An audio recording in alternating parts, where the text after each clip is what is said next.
Hey everyone, I hope you've had a great day so far and that you're doing well.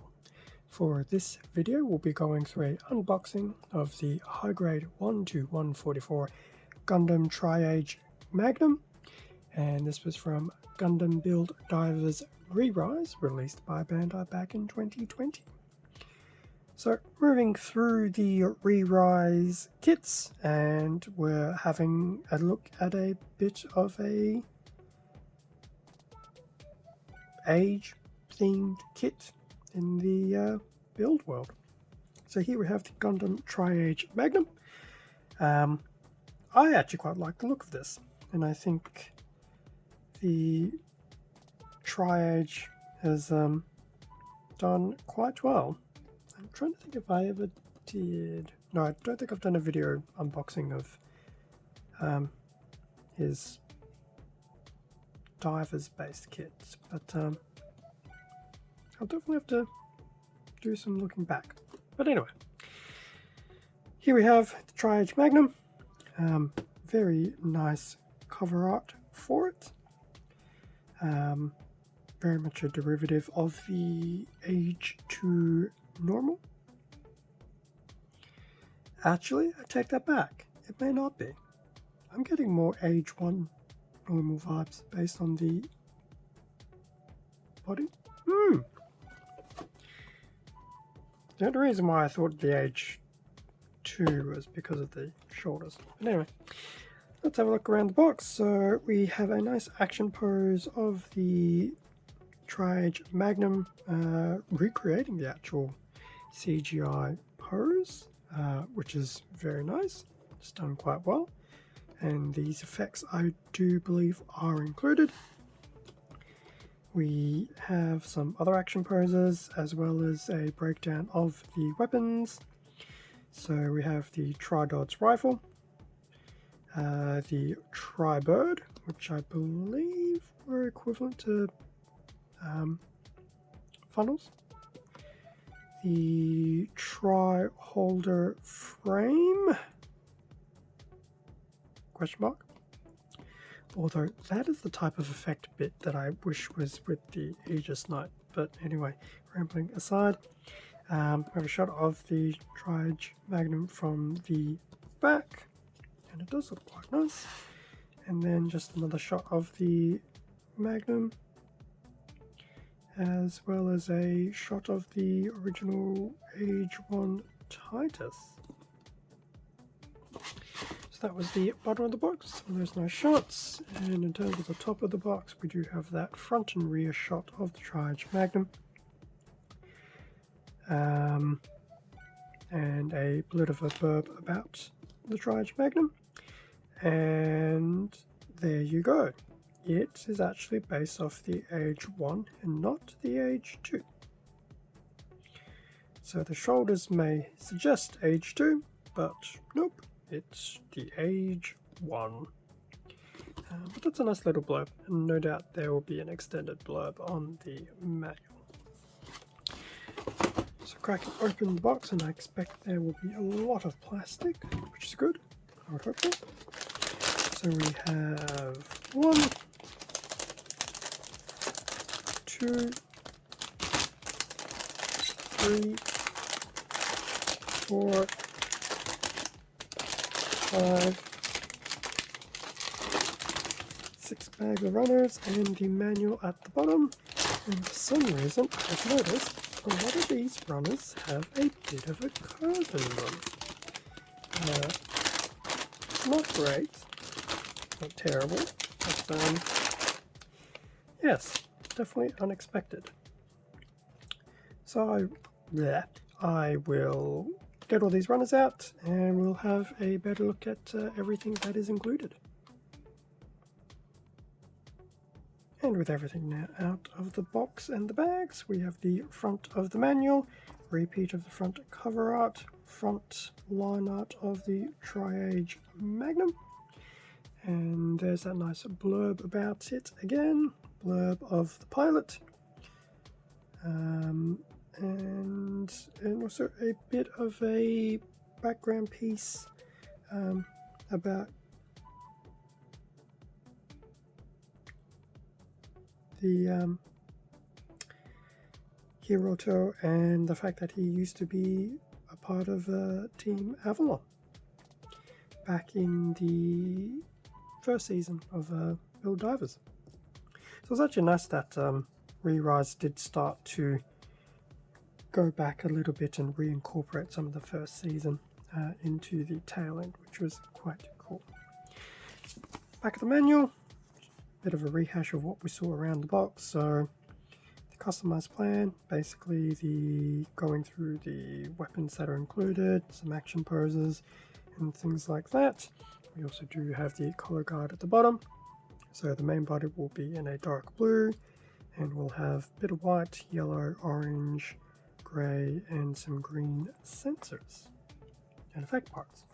In terms of the parts list, which is buried in here somewhere, so there's the parts list. There is a good amount of runners to go through. There will be X's galore because they are bits of recycled runners, but that's okay. In terms of the actual build itself, so building the main body, which, believe it or not, is pretty much the body of the Age 1. I think it does have a slightly different spoiler on the back. As for the head, yeah, I think that pretty much builds like the original Age 1 as well. So there you go. Which is funny because I did do a bit of that Age high grade series some time ago. Building through the arm, oops, and just knocking the camera because of that was a great idea. So we have the right arm, left arm, which is pretty stock standard. Put the torso, arms and head together, build the legs. Interestingly, it says legs, so we do have it 2 times, and then it becomes the right leg and left leg, subject to different connections being used. But the legs are definitely a very nice bulky improvement. I would even say even better than the bulked up version legs on the, I don't know if it's the full Glancer or the full Grancer, either. We have the waist, which will not be a replica of the Age 1 waist. It has become different. Put that together, and we also have the little bits for the shoulders.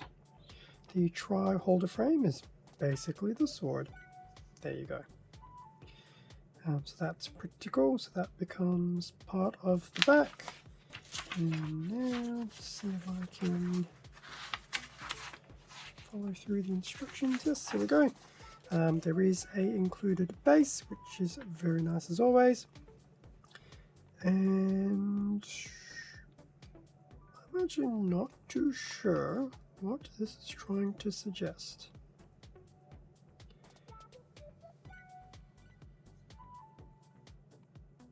Kind of reminds me of the gimmick in the Age 3 Orbital, that where you could either standard with the flat feet or you could actually convert the feet over. Surprisingly enough, it doesn't actually really explain what's happening there. Not very well anyway. In terms of the weapons, so there's the Age Dodds rifle, I believe it was referred to as, which can also hook into the back of the waist. We do have beam sabers, which can hook into various places. The beam cape, which looks very, very nice. And then the tri-slash blade. Yes, I really wish that size of effect was part of the Aegis, but oh well. Can't win them all, can we? Obviously going through some of the posing requirements for that, and the tri-birds. And interestingly enough, we even have a nice little throwaway step for the Age 2 and Age 3 weapons. So they could also be held by the Tri-Age. So the Age 2 Dodds rifle and the Age 3 normal, I dare say more of a cannon. That's actually really cool. I mean, you would expect most kits will always have some compatibility with each other, but that's actually very nice that they've called it out like that. Cool. So that was the manual, which is taking a little bit longer to go through than expected. In terms of the stickers, not a bad sticker sheet. There will be some for lenses and things like that, which will be pretty much anything in the green, and then there will be some color correcting stickers, so to be expected, but on average that's pretty acceptable for a kit of this size. In terms of the runners, we'll try and go through this fairly quickly. Multicolor A runner, which is from the age 1, so dark blue, white, the orange and the yellow. It's actually very nice to see some of these parts in different colors. We have 2 B runners, B1 and B2. In fact, I will just move B2 to the front. So B2 is pretty much a carbon copy of B1, with the exception of some bits on B1 that are unique. So both in that nice dark blue. I'll quickly take that away so you can have a better look. So the waist, skirting and the top of the head will be unique. Everything else will be on a B1, B2. So you'll have side skirting, parts of the legs, shoulders and things like that. But I do really like that blue. So that's for the B1, B2. The C runner, which is well and truly from the age 1. So it's nice to see this one back again. So this will be some of the joints, probably some manipulators, but I do expect a lot of these will be X'd out. In fact, we even have the original Dodds rifle. We have a few D runners, so I'll look at D1 and D2, which is the translucent green, which is great when you put it on a green thing. Let me just move this to the side. That actually might be a tad bit better. So that is allegedly translucent green. So these are your various effects. So the tri-slash, the cape, and bits for the tri-birds. So that's very nice that these are included. That is a very nice effect piece. I will give them that. As is the cape. So that was D1 and D2. And to wrap the D runners off, there is a D3 runner back in that nice dark blue. In fact, it's a bit of a purple blue to be honest, which will probably give the kit some different base feet, and I believe this will also be the new backpack spoiler, which does look quite cool. We have 2 E runners, E1 and E2. E2 is a carbon copy. Both E's are in grey, so we've got some weapons, joints and things like that, and probably a few general joints for the tri-age itself. And there's a little hand with the little card. Very nice.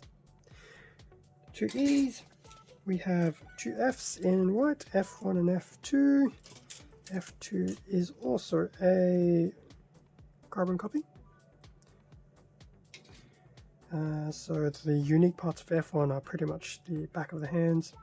Otherwise, I would dare say it is tops of the legs, wrists, and things like that. So that's quite cool. So both of those in white. We have my friend the Ono Polycap in grey. We have the BA0 included clear base, so it's always really cool when we get one of these. And lastly, we do have included beam saber effects as well. So this will be the SB9 if it ever decides to zoom in. I think we're going to have to do it the manual way.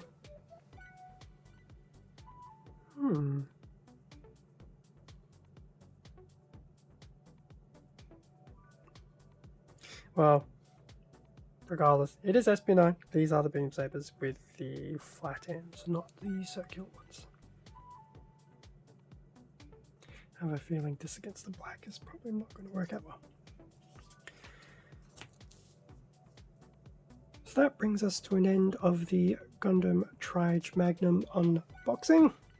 I'll have a link to the Tri-Edge Magnum and other build divers and re-rise kits over at HobbyLink Japan in the description. If this particular kit struck your fancy, or if you want to go have a look at what other kits are available. Thank you very much for watching this video. Feel free to leave a like, comment, subscribe if you enjoyed the content. All of this does help support the channel, and I do greatly appreciate it. Extra content can also be found on my Instagram account, link below. Stay safe and take care, and I will catch you all in the next video. See ya.